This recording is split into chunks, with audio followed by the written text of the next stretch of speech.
CEO of Avetium Consult, Adeyinka Adedokun, says that the future of work in Africa will be defined by how well the continent manages people and processes. He notes that smarter payroll and agile HR and data-driven decisions are no more back-office functions, but central to business strategy. He joins me now for more on this conversation. Thank you so much for your time, and let's start with that conversation around people and processes and how that fits into that whole context of the future of work. Yeah, any organization that is ready to position itself for the future must understand how these things interact with each other, because the survival of that organization rests solely on how people, processes, and technology as an enabler is ready to actually make them work all together.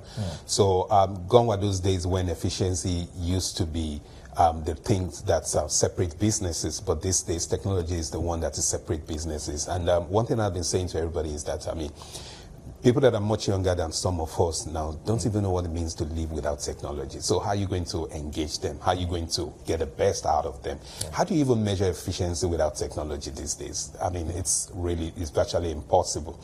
So the future work is solely going to be driven by technology. Technology, rightly said, but I'm going to get into that area of the agile HR, which you mentioned as well, and also managing payrolls better and how that fits into that whole picture. Yeah, so that's also very important because people are very sensitive to things around their remuneration and everything. So, and that's why we have come up with some localized products that have been able to localize all these things, especially transparency, accountability into what you do, and then convenience as well. So the kind of HR solution that we have that gives you the opportunity from your fingertips, from where you're sitting, to pay all your statutory payments, and then almost that, you as a staff can even see the transparency of what has been calculated for you. So then how do you make sure that AI helps staff, you understand, to do a whole lot of things in their place of work, so that organizations don't just intrinsically take decisions, but they take decisions that are driven by data. I think that's something that is very important, because when we talk about AI, what AI uses is data, historical data, ability to use historical data to forecast what's going to happen in the future. So any organization that is going to do that must embrace technology and make sure that you have agile technology, not technology that are going to pull you back. Yeah, because when you look at it this way, many companies were still trying to deal with the whole digital transformation shift, and now we're talking about this big game changer called AI. And now, you said that AI won't replace people, more or less, that the companies that ignore AI will be replaced. But then how did we find that balance? What does that look like in practice? Yeah, so in practice, one of the things that I try to let people understand is that you must be able to localize what AI is going to do. If you want to copy the way it's in some other places, in the Western world especially, and you want to paste it here like that, you might run into some bit of problem. And so in practice, you have to domesticate it to make sure that it fits into your business case, it fits into your use case.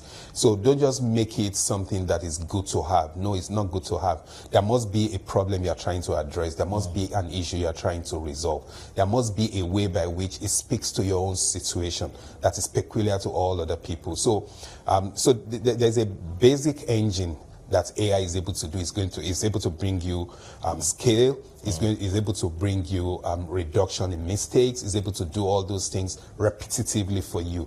But what are you addressing? What are you trying to resolve? And that's the bigger thing for me. Technology is an enabler, and that's what people must see as it is. I really like how you put it this way, and then it brings to mind, the perspective, how more or less how African business should be thinking about AI. Because for some, they're thinking about it as a cost-cutting tool. But then I think it should be more around thinking about it as more or less a growth engine. Absolutely. Absolutely. You're spot on. Because whatever technology you bring into your business that is not able to take you from point A to point B, then it's a cost to you. You understand? Technology should be able to transform your business. It should be able to grow your businesses. So what people must understand is that a lot of the people are preaching AI from the position of cost-cutting. No.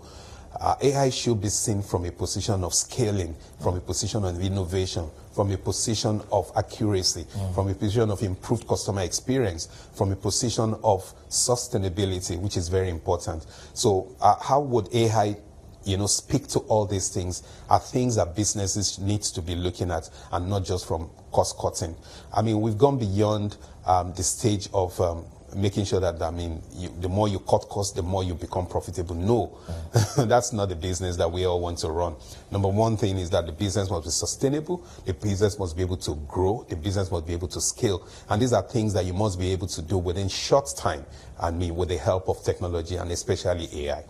Yeah, because then now it brings to mind the skill shift and how that is happening, and how, companies need to be more nimble. Because when you think back 10 years ago, some high-end tech skills are almost becoming obsolete today, and so it's like trying to hit a moving target, and then how should organizations in Africa then think about that? And then do they also have the funding to match the competitors globally? Yeah, so organization need to reinvent itself from time to time. You can't continue to what you've done yesterday. In the technology space, we say that a strategy only lasts for maybe maximum of 6 months, because you have to reinvent yourself, to reposition yourself, to make sure.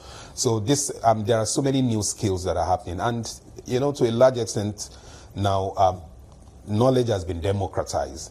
We have a huge knowledge base out there sitting. So organizations that are going to distinguish themselves are organizations that are open to learning, continuous learning. I was telling some people before I left my office now that, there is a 70-20 learning that that research has shown. And so ability for you to learn on the go, learn in your place of work, learn in the classrooms, relearn and unlearn, just like we always say, are going to position those organizations to make sure that, so there are going to be, AI is going to replace some level of work, no doubt about it.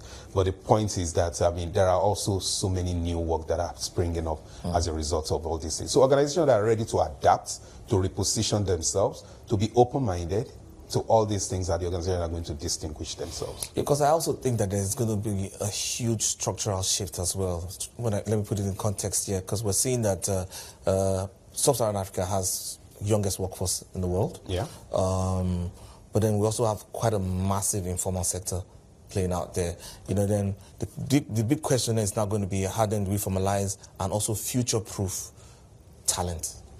Yeah, so that's one of the biggest problems that we have in Africa. We must say that, because we have high unemployment. But I also believe, and from where I work, that there's a whole lot of job. There are lots of organizations looking for people. I think the gap between people that are unemployed and employable people is what we need to look into and find a way to fix. And one of the ways by which we are fixing that is to come up with a whole lot of programs to make sure that people are upskilled. You understand? The risk that comes with that is that because of the kind of people that we are in Africa, the moment you're upskilled, the next thing is that you're looking at the Western world to go either for, the jackpot syndrome and all those kind of things. So, but we have made up our mind that we're never going to stop making sure that we upskill people and come up with how we can better train people. And there are so many organizations that we are partnering with to make sure that we contribute to how do we upskill the youth in Nigeria? How do we upskill the young force in Nigeria? Because everywhere has become a global village now. So nobody wants to know that the reason why you are not up to standard is because you are working from Nigeria. There are so many engineers working from Nigeria, and they are working at par with the people in Canada, in America, in UK, in all other parts of the world. So that means the practice has to be standardized. And that's one of the things that we are trying to do as an organization as well, to make sure we invest in people, to make sure we bring people up to that speed. Yeah, because the focus then has to be in terms of how you're building talent. You're not building African talent, you're building global talent. That's the word. So, so then how then we imbibe that or indoctrinate that into the minds of businesses today in Africa? Yeah, so you can only draw from where you have deposited. I think that's the mentality that I have. If I've not deposited anything in you, is it even right for me to try to get anything out of it?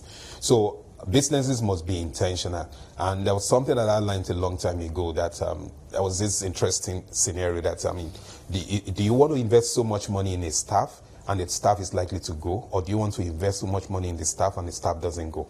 So if you don't train the staff and the staff stays it, you stand the risk of not, of not getting the value out of the person. So organizations need to embrace the training and upskilling of their staff more, and they must see it as the only productive way that you can get more out of their people. So it must be intentional as well. It's going to cost them some money. It might cost them some risk that they have to take. But when you look at the bigger picture, I was asked a question before I left the office that we have so much vision, but what is the most important thing in achieving this vision? And it's the people. No matter how good your technology is, no matter how good your processes are, no matter how good everything is, if you don't have the right people, and what do you call right people? The people that are well skilled, that are trained, and then all other things in terms of the culture are things you have to talk about. AI is not going to replace culture. Do you understand? So ability to upskill people and then pour into them the things that you want to see and be intentional about it is going to make a difference. Yeah, because the issue of global competitiveness comes into picture as well, because when you look at what's happening in the world today, geopolitics as well, everybody's trying to take control of different aspects of the protectionism happening right now, and then the chip industry, the skills that are needed. How then does let's look at it from a continent-wide view now? How then do we stay relevant as a continent in the next decade? Yeah, so I think based on what you said earlier on in terms of we have the largest youthful workforce, and I think that is a plus for us. Because young people are living in droves. Yeah, but you see, the irony is that as some people are leaving, some people are coming back as well. A lot of people are seeing opportunities where we are not seeing opportunity. I feel that a lot of people that have not been in that environment are going there to get this experience and come back to add to us. I think the other thing is that we are also not staying in the same place where we are. The truth is that there have been a lot of transformation in the public sector space. Public sector is beginning to drive technology adoption in Nigeria, and that's a major shift for me. You understand? So they're not leaving it to the private sectors alone. So by the time, a lot of people that are leaving Nigeria now, by the time they come back in 10 years, it's not going to be the same place where they left. You understand? And this is where transformation, technology, growth can happen, not in all those places where, I understand, I mean, they already know it, they've seen it all and stuff. So for me, I think we have a lot of opportunity. It's a function of what we do with it. How do we position the workforce that we have to better train them, to engage them, and to make them useful for their fatherland? All right, then what we do with our comparative advantage there, but thank you so much for your time. Adeyinka Adedokun, the CEO of Avetium Consult.